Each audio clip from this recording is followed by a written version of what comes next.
मजबूर तू बुझेलू ना, बानी मजबूर तू बुझेलू ना, झूठे कहेलू कि आजादी करतारा।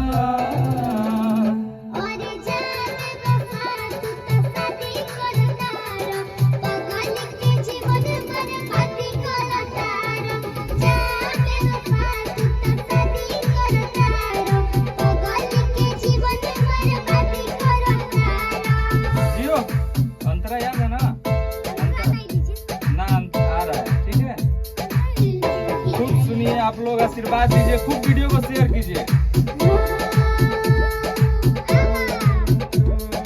आजा 1 2 3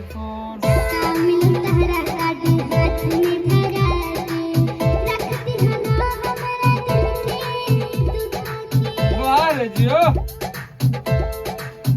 हमके झूठे बुझता